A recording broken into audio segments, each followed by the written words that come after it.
punch of the round.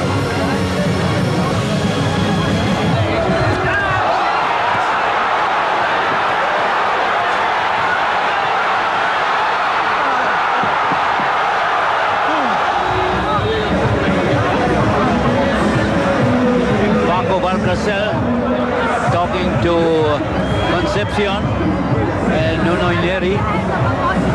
Ito po ang unang knockout defeat nitong si Bernabe Concepcion. Remember yung first round, pareho silang na-knockdown. That was a Slow-mo brought to you by Manila Beer. That was a slip because his legs got entangled. Lakas na walang sabit. Nasabit ng konti si Bernabe doon. Pero ito, look at that left. Ooh! See, Right on the button. bukas na bukas, partner. Bukas na bukas. Sumabay na si Bernabe Concepcion. And he found himself in big trouble in that fight. He did score a knockdown in the opening round. But the thing is, yung power, yung finesse.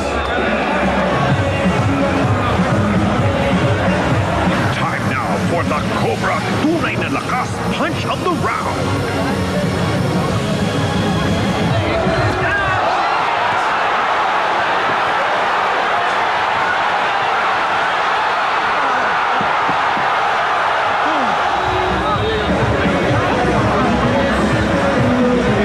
Valcarcel talking to Concepcion and Nuno Neri. Ito po ang unang knockout defeat nitong si Bernabe Concepcion. Remember yung first round, pareho silang na-knockdown. Ano?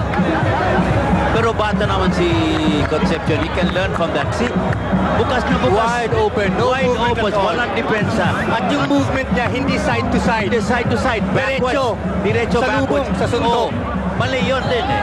Sa trajectory na suntok ni Juanma Lopez. Both men were down in the opening round. The first round was dominated actually by Lopez. Yes. That's why I had it 9-8. Pero Let's correct that. 9-8.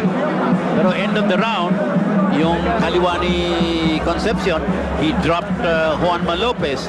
But that was not good enough. Kasi the bell also helped. Because, Oo. diba? Too much power po, mga kaibigan. Too much power for Juanma Lopez. Overwhelming power from the Puerto Rican. Pagkatapos, walang galaw ng ulo ni Hindi natin Concepcion. nakita Hindi. yung side-to-side Side-to-side movement, saka yung darting in, head forward. darting out. Kasi sabi ni, sinalubong. sabi ni Manny Pacquiao, he has to move his head. Kailangan yan eh. Well, What a fight, mga kaibigan. 2 rounds of explosive action. Wala kang sukat kabigin sa aksyon dito sa labang ito, mga kaibigan. you know, si Abe Concepcion was overwhelmed. No question about it. But you give him 100% for courage. He did score a knockdown. Mukhang akala nga natin tapos na nung opening round, ano? And then nagpakawala siya ng suicide left. Hail Mary left.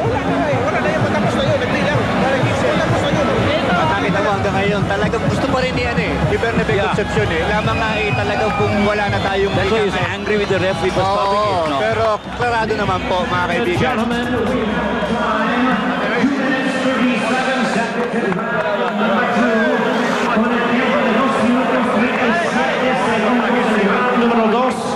He is the winner by way of technical knockout. El ganador por knockout técnico. He is still undefeated and still the WBO featherweight champion of the world, Juanma Lopez. Ano, what a classic two-rounder, ano? Oh, yun. Classic two-rounder. In fairness, lumabang po ang bata natin. There's the left hand.